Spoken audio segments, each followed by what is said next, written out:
नमस्कार, जय हिंद, वंदे मातरम। एक बार फिर से आपका स्वागत है। लगातार जिस प्रकार से एकदम नज़दीक पहुंच गए हैं हम, और इससे जो चुनावी समीकरण है जो एकाएक बदल भी जाते हैं, और जिस प्रकार से हवा बदली है, या यूं कहा जा सकता है अभी दोनों के जिस प्रकार से जन घोषणा पत्र 2 आया कांग्रेस का, इसके अलावा भाजपा ने अपना संकल्प पत्र जारी किया, उसके बाद से एक बार फिर से हवा बदली है।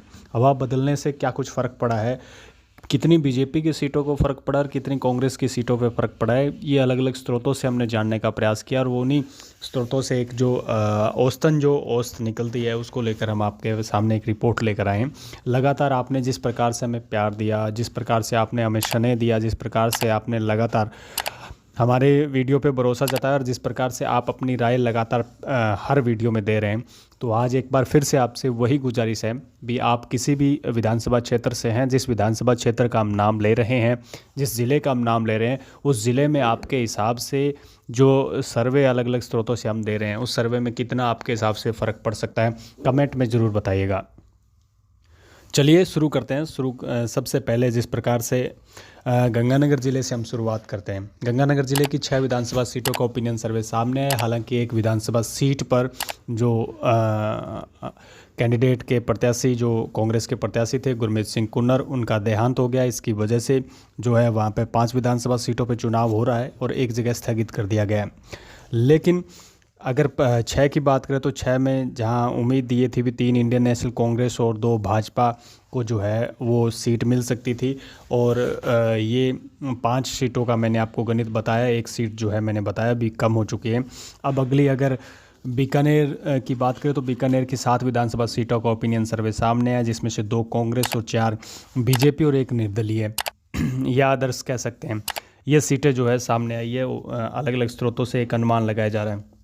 जैसलमेर की जो 2 विधानसभा सीटों की अगर मैं बात करूँ तो एक कांग्रेस और एक बीजेपी के खाते में जो है इस एक अनुमान के ज़रिए दिखाई गई है। बाड़मेर ज़िले में 7 विधानसभा सीटों का ओपिनियन सर्वे सामने है, जिसमें से 4 कांग्रेस और 3 जो है भाजपा के खाते में दिखाई गई है।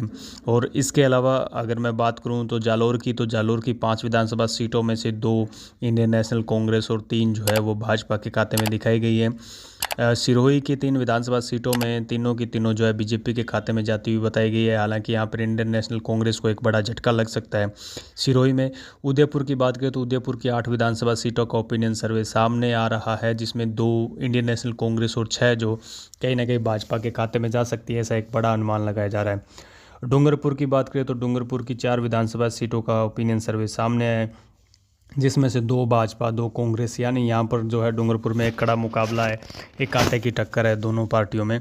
और वही बांसवाड़ा की बात करें तो बांसवाड़ा में 5 विधानसभा सीटों का ओपिनियन सर्वे सामने है, जिसमें से 2 कांग्रेस और 3 भाजपा के खाते में अनुमानित बताया जा रहा है भी जा सकती है। प्रतापगढ़ जिले की 2 विधानसभा सीटों में यहाँ कांटे की टक्कर है। दोनों ही सीटों पर एक कांग्रेस और एक बीजेपी जो है अपना कब्जा जमा सकती है, ऐसा एक अनुमान है। चित्तौड़गढ़ की बात करें तो चित्तौड़गढ़ की 5 विधानसभा सीटों का ओपिनियन सर्वे सामने है, जिसमें से 2 कांग्रेस और 3 भाजपा के खाते में जा सकती है, ऐसा एक अनुमान है।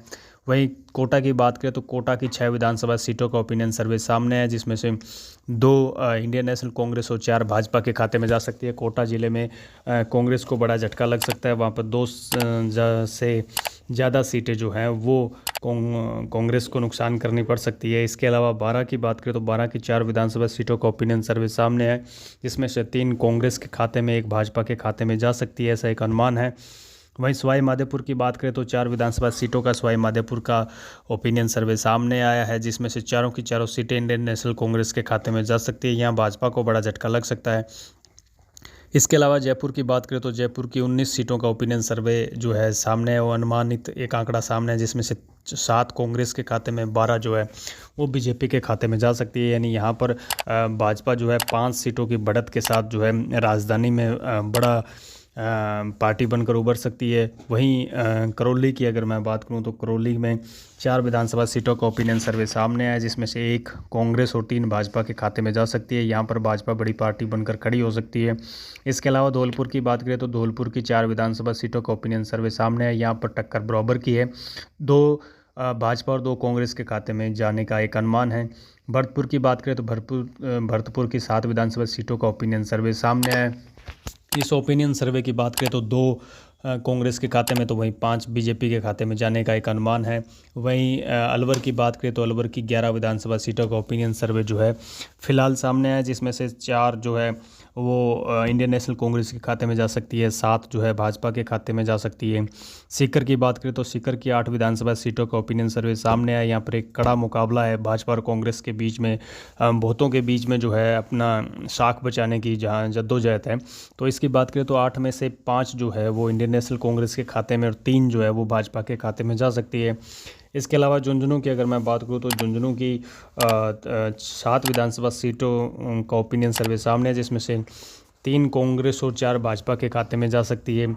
इसके अलावा चूरू की बात करें तो चूरू की 6 विधानसभा सीटों में से 2 इंडियन नेशनल कांग्रेस व 4 भाजपा। यहाँ पर भी भाजपा बड़ी पार्टी बनकर चूरू में आगे आ सकती है। भीलवाड़ा की बात करें तो भीलवाड़ा की 7 विधानसभा सीटों का ओपिनियन सर्वे सामने आया है, जिस सर्वे की बात करें तो 2 जो कहीं ना कहीं इंडियन नेशनल कांग्रेस के खाते में जा सकती है, तो वहीं 5 जो सीटें हैं वो भाजपा के खाते में जा सकती हैं।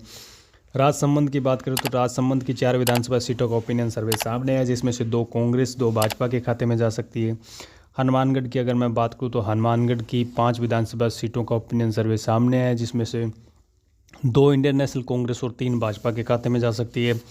अगर मैं बात करूं नागौर की, तो नागौर की 10 विधानसभा सीटों का ओपिनियन सर्वे सामने है, जिसमें से 2 इंडियन नेशनल कांग्रेस, 7 भाजपा और 1 जो है अन्य को जा सकता है। ये नागौर की स्थिति है। नागौर के अलावा जोधपुर की स्थिति की बात करें तो जोधपुर की स्थिति 10 विधानसभा सीटों का ओपिनियन सर्वे सामने है, जिसमें से 5 भाजपा और 5 कांग्रेस, यानी जोधपुर में एक बड़ी कांटे की टक्कर दोनों ही पार्टियों में रहने वाली है और दोनों पार्टियां जो है अपना वर्चस्व बचाने के प्रयास में हैं। और इसके बाद अगर मैं पाली ज़िले की बात करूँ तो पाली की 6 विधानसभा सीटों का जो ओपिनियन सर्वे या अनुमान सामने है, जिसमें से 4 इंडियन नेशनल कांग्रेस के खाते में, 2 बीजेपी के खाते में जाती हुई दिखाई गई है। इसके अलावा अजमेर की बात करूँ तो अजमेर की 8 विधानसभा सीटें हैं, जिसमें से 3 कांग्रेस के खाते में जा सकती है, 5 भाजपा के खाते में जा सकती है। इसके अलावा बूंदी की बात करें तो बूंदी की 3 विधानसभा सीटों का ओपिनियन सर्वे सामने है, जो 1 सीट जो है इंडियन नेशनल कांग्रेस के खाते में, तो वहीं 2 भाजपा के खाते में जा सकती है। टोंक की बात करें तो टोंक की 4 विधानसभा सीटों का ओपिनियन सर्वे सामने है, जिसमें से 1 इंडियन नेशनल कांग्रेस और 3 जो है वो बीजेपी के खाते में, यानी टोंक में जो है भाजपा एक बहुत बड़ी पार्टी बनकर उभर सकती है, 2 से ज़्यादा सीटों का बढ़त के साथ आगे रहेगी। दौसा ज़िले की अगर दौसा की मैं बात करूं तो दौसा की 5 विधानसभा सीटों का ओपिनियन सर्वे जो है वो फिलहाल सामने आया है। इन 5 सीटों की अगर मैं बात करूं तो इंडियन नेशनल कांग्रेस के खाते में 2 सीटें जा सकती हैं, बीजेपी के खाते में 3 सीटें जा सकती हैं। यहाँ पर दौसा में कहीं ना कहीं भाजपा जो है कांग्रेस के मुकाबले मजबूत रहने वाली 1 सीट ज़्यादा ले जाने का एक अनुमान है।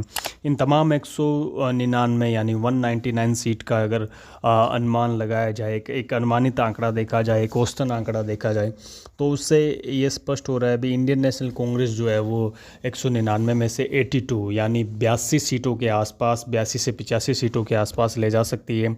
और वहीं बीजेपी की बात करें तो बीजेपी जो है 110 से 115 सीटों के बीच में जो है वो ले जा सकती है। एक अनुमानित आंकड़ा है राजस्थान में, यानी कहीं ना कहीं बहुमत का जो जादुई आंकड़ा है वो भाजपा छूती हुई दिखाई दे रही है। जितने भी सर्वे सामने आ रहे हैं उसमें भाजपा इस जादुई आंकड़े को छू रही है। हालांकि कांग्रेस सबकी बार बहुत ज़बरदस्त मुकाबले में है, ज़बरदस्त टक्कर दे रही है, लेकिन अदर्स की बात करें तो अदर्स जहां बहुत बड़ी पार्टी, ऐसा लग रहा था भी अदर्स एक अहम भूमिका निभाएंगे, बहुत बड़ी भूमिका अदर्स की रहेगी। तो राजस्थान में बहुत सारे अब की बार जो समीकरण जो है वो बदल रहे हैं, अदर्स भी बहुत बड़ा उभर के आ रहे हैं। अंदर खाते जो विवाद हुआ, जो बागियों को लड़ रहे हैं, तो वो भी कहीं ना कहीं जीत हासिल कर सकते हैं या जीत के बहुत नज़दीक जा सकते हैं। लेकिन अगर वो जीतते खुद नहीं हैं तो वो क्या पार्टी को बड़ा नुकसान कर देंगे, इसके अलावा जो दूसरा है वो अपने आप जीत जाएगा। ये बहुत बड़े सवाल है कई सीटों पर जो आज भी कायम है, क्योंकि बागी भी लड़ रहे हैं, इसके अलावा बहुत सारे मजबूत दावेदार हैं जिनको टिकट नहीं मिल पाई, वो भी लड़ रहे हैं। तो उनसे समीकरण थोड़ा बदल रहा है। अब की बार ऐसा लग रहा है जैसे निर्दलीय और आदर्श जो है वो भी अपनी अहम भूमिका निभा सकते हैं। आज के लिए बस इतना ही। जय हिंद, वंदे मातरम। आपको वीडियो कैसा लगा कमेंट में राय दीजिएगा, और किसी भी विधानसभा क्षेत्र से हैं एक बार ज़रूर बताइएगा आपके हिसाब से आपके विधानसभा क्षेत्र में कौन जीत रहा है। जय हिंद, वंदे मातरम।